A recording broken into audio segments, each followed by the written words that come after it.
Chapter 9: The Army on the March. Overview. This chapter is dedicated to discussing various aspects of marching during military campaigns, such as how to establish camps, how to observe and utilize terrain, and how to scout enemy activity. The chapter is broadly divided into 4 parts. 1. It explains precautions and measures that must be taken when marching and encamping in different types of terrain: mountainous regions, riverbanks, salt marshes, open plains, and other hazardous environments. 2. It outlines several basic methods for scouting the enemy during a march. For example, if the enemy is nearby yet remains still, it is due to natural obstacles. If they are far but challenge you, they seek to lure you forward. If they camp in flat terrain, they occupy a favorable position. If trees sway en masse, they are approaching. If the grass is disturbed, they are hiding. If birds take flight, they conceal an ambush. 3. It emphasizes that success in warfare lies not in the number of troops, but in the ability to concentrate force, assess the enemy, and select the right people for key roles. Those who charge ahead recklessly without careful planning will inevitably fall into enemy hands. 4. It stresses that military leaders must value education and training in peacetime, and even more importantly, maintain strict discipline and clear rewards and punishments during wartime. A general must be trustworthy and his commands resolute. Only then will the soldiers be sincerely obedient.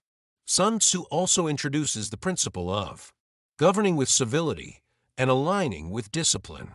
That is, using morality to educate soldiers and military law to unify movement. Such an army will surely achieve victory in battle. 1. Strategic mastery of terrain. Sun Tzu said, whenever an army encamps or observes the enemy, it must follow certain principles. When passing through mountainous terrain, stay close to the valleys.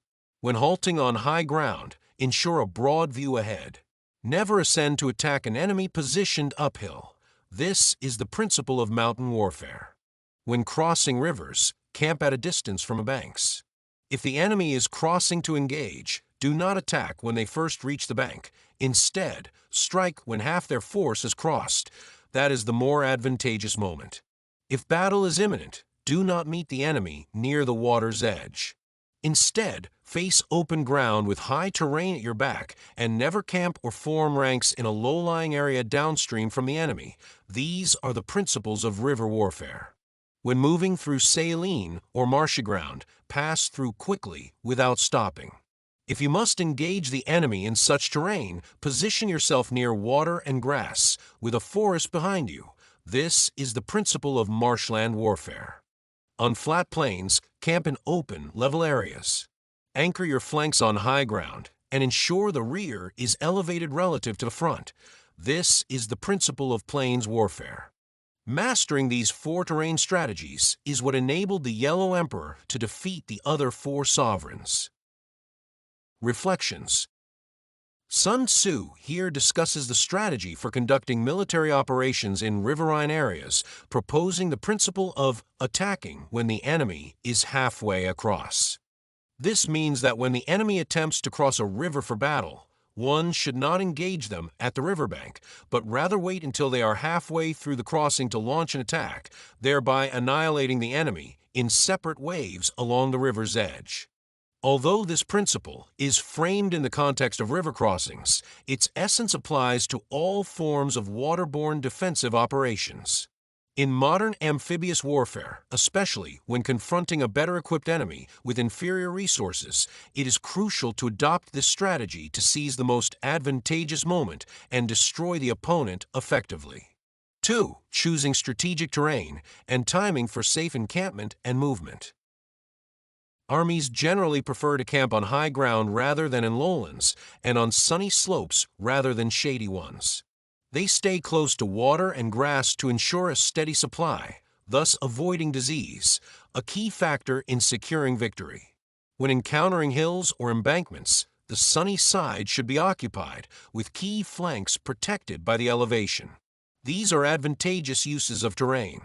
If heavy rains fall upstream, causing sudden floods, one must wait until the waters recede before attempting a crossing. Reflections. Sun Tzu here presents his views on the importance of selecting the right location for encampment. He believes that when marching or engaging in battle, the army must choose high ground, sunny areas, and places rich in resources. Such positions are favorable for launching attacks, recuperating, and ensuring stable food supplies, all of which naturally contribute to securing victory. In the 5th year of the Qianning era under Emperor Zhaozong of Tang, 898 AD, Zhu Quanzhong, military governor of Bian Prefecture and the Xuanwu Command, launched a massive campaign against Yang Xingmi, the military governor of Huainan. Zhu ordered Pang Shirgu to attack Yangzhou and Gu Songzhou to attack Shouzhou. Pang Shirgu led 70,000 troops to encamp at Qingkou.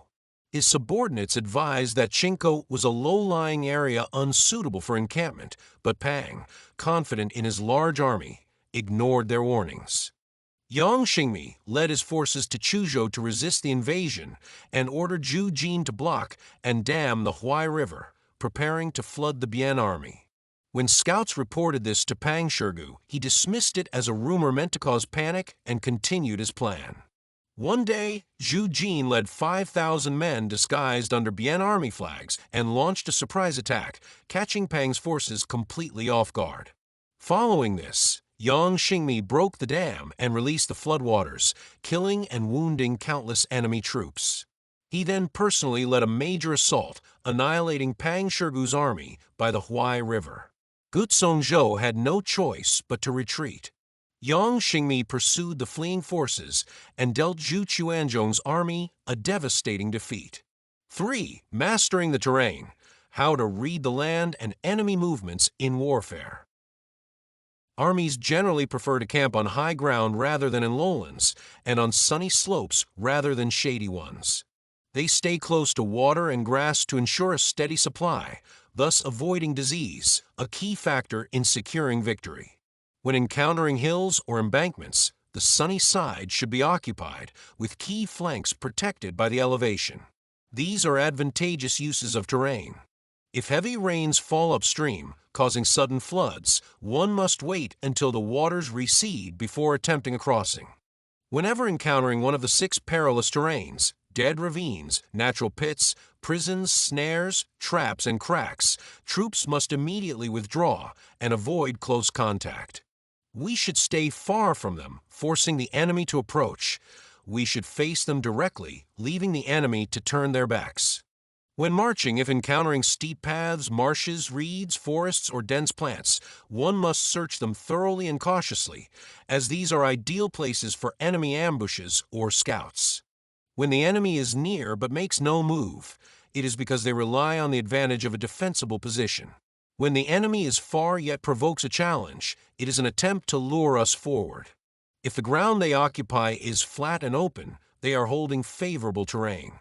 If trees sway without wind, the enemy is advancing. Obstacles placed in the forest indicate false formations. If birds suddenly take flight, there are ambushes below. If startled beasts flee, an attack may be imminent. A rising, narrow column of dust suggests chariots are approaching. A low and wide cloud of dust suggests infantry. Scattered, drifting dust indicates foraging activity. Intermittent, light dust signals that the enemy is setting up camp.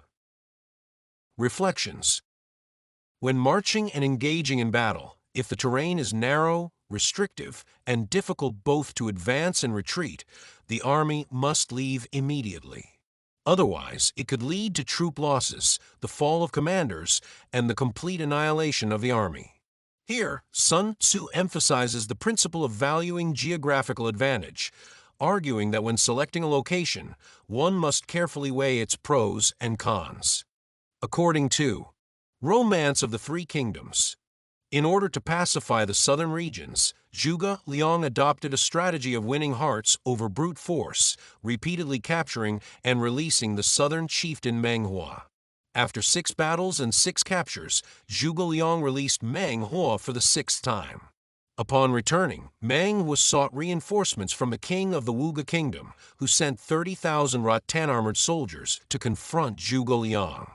Zhuge Liang dispatched General Wei Yan to intercept them, but the rattan-armored soldiers were nearly invincible, impervious to swords and arrows, and the Shu army was unable to withstand them, ultimately suffering defeat.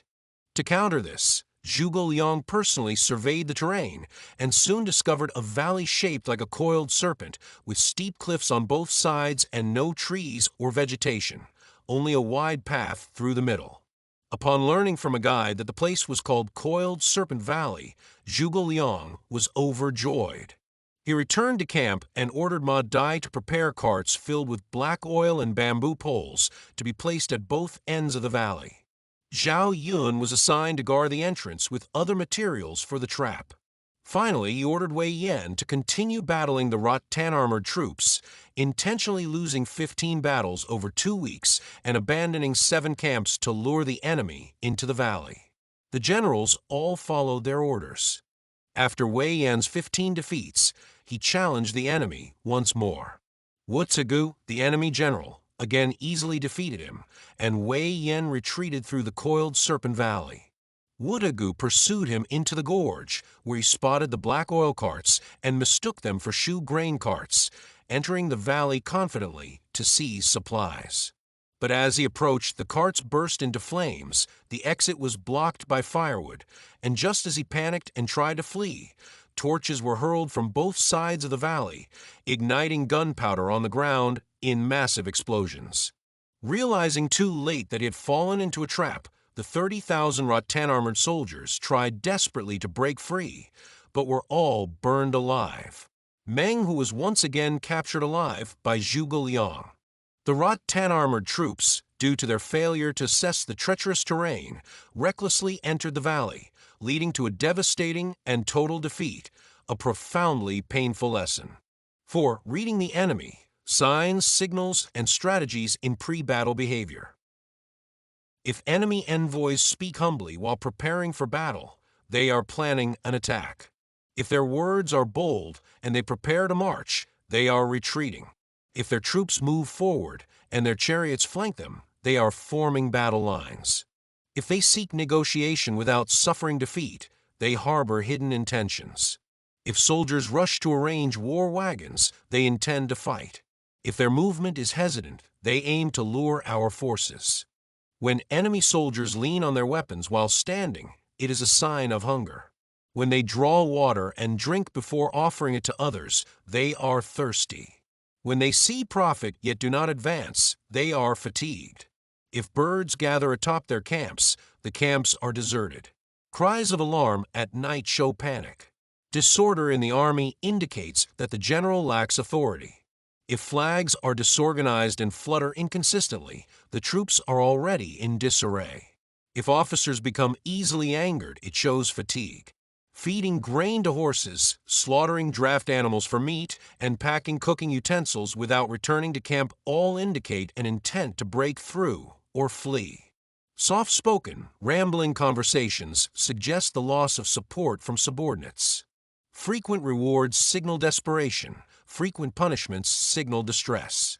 A leader who begins harshly but later fears his men is lacking in wisdom.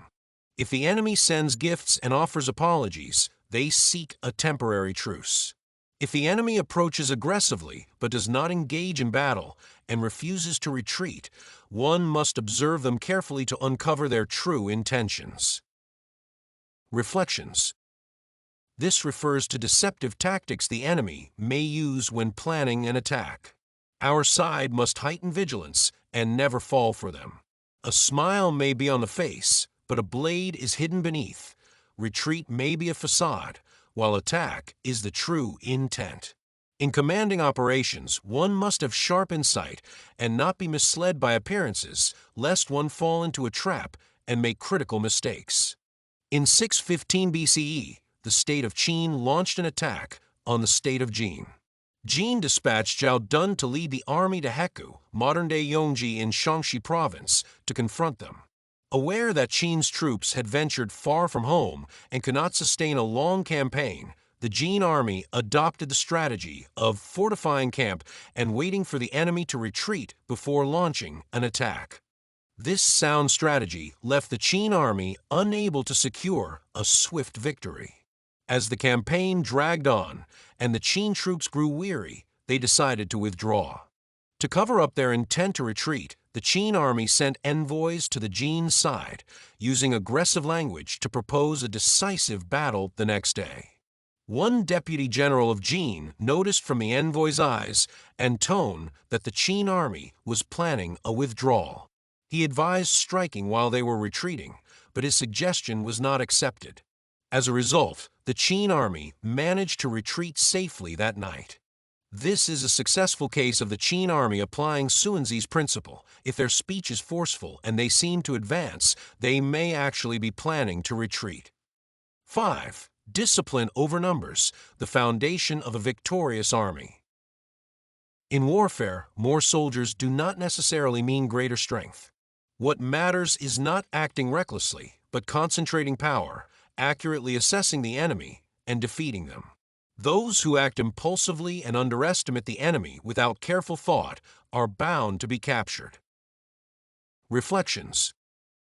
This section presents the strategic concept of victory does not lie in having more troops. The key to defeating the enemy lies in whether the commander can concentrate forces effectively and accurately assess the enemy's situation. To gain the upper hand before the enemy, four essential elements are required: caution in warfare, unified strength, accurate judgment of the enemy, and the right use of talent. However, to achieve ultimate victory, the most critical factors are elite troops and a resourceful commander. 6. Winning armies are built on discipline, loyalty, and strategic restraint. In warfare, more soldiers do not necessarily mean greater strength. What matters is not acting recklessly, but concentrating power, accurately assessing the enemy, and defeating them. Those who act impulsively and underestimate the enemy without careful thought are bound to be captured. If soldiers are punished before they feel loyalty or attachment, they will become defiant, and defiant troops are difficult to command. If soldiers are already loyal but discipline is still not enforced, they cannot be relied upon in battle. Therefore, one must govern the troops with civil, benevolent means to win their loyalty and regulate them with military law to maintain order. This is what defines an army destined to win. Reflections. Govern with civil principles, align with military discipline is a strategic military principle proposed by Sun Tzu. Its core idea is to educate soldiers with political and moral values while unifying their actions through military discipline and law, thereby ensuring that troops obey their commanders. Only such a disciplined army can achieve victory in battle. Sun Tzu advocated combining reward and punishment, leniency and strictness, ruling with both grace and authority. This principle was highly regarded and followed by military strategists throughout history. It demonstrates that balancing kindness with severity was fundamental to Sun Tzu's approach to military command. In the spring of 636 BC, after Duke I of Jin returned to power, he actively prepared for war to contend for dominance in the Central Plains. He first implemented effective measures to ensure the well-being of his people and promoted loyalty to the Zhou royal house to gain the support of other lords. Before attacking the fief granted by the Zhou king, he declared the campaign would last only 3 days. True to his word, even when victory was imminent on the 3rd day, he ordered a retreat of 30 li to demonstrate his trustworthiness. He also established dedicated offices to manage promotions and enforce discipline among officials. Eventually, with the people's trust secured, he launched a successful campaign in 632 BC, decisively defeating the Chu army at the Battle of Qingpu and rising to dominance over the realm. 7. Trust and preparation, the foundation of obedience in warfare. If orders are consistently carried out and soldiers are well trained in times of peace, they will obey in times of war. But if orders are not enforced and training is neglected, the soldiers will not obey. The reason orders can be smoothly implemented is because the commander and the soldiers are deeply familiar with and trust one another. Reflections. Confucius once said, "If a ruler is upright, people will follow him even without orders. If he is not upright, they will not obey even when ordered." The statesman Cao Cao from the Three Kingdoms period was a model of strict discipline and command. In the summer of the third year of the Jianan era, 198 AD, Cao Cao personally led his army to Wancheng to campaign against Zhang Xiu. At that time, the wheat had ripened. Cao Cao issued a strict order. Any officer or soldier who tramples the wheat fields shall be executed, regardless of rank. As a result, cavalry soldiers dismounted and carefully lifted the wheat stalks with their hands, stepping gently through the fields, one after another, passing through without harming the crops. No one dared to violate the order. Local peasants who witnessed this were full of praise. Some even knelt on the ground to thank the troops as they passed. One day, as Cao Cao rode through the area, a bird suddenly flew up from the field and startled his horse, causing it to leap into the wheat field and trample a patch. Cao Cao immediately summoned an officer and demanded to be punished for violating his own command. The officer protested, "How can the prime minister be punished?" Cao Cao replied, "If I can't follow my own words, who else would willingly obey them? If a leader cannot keep his promises, how can he command thousands of troops?" He then drew his sword and prepared to end his life. His followers quickly tried to stop him. At this moment, the minister Guijia stepped forward and said, "According to the ancient classic spring and autumn annals, the law does not apply to the honored. As the commander of the army, you bear great responsibility. How can you take your own life?" Cao Cao responded, "Since spring and autumn says so, I'll spare my life for now." Then he used his sword to cut off a lock of his own hair as a symbolic punishment. He also ordered an official announcement. The prime minister trampled the wheat field and should have been executed. But because of the burden of leadership, he has instead cut off his hair in place of his head. In ancient China, hair was considered a sacred gift from one's parents, and cutting it was a serious offense, even viewed as unfilial. As a politician in a feudal society, Cao Cao's act of cutting hair in place of beheading demonstrated rare self-discipline. This story illustrates the importance of governing and commanding the military with strict law and personal example. It also reveals one of the keys to Cao Cao's success in unifying much of China.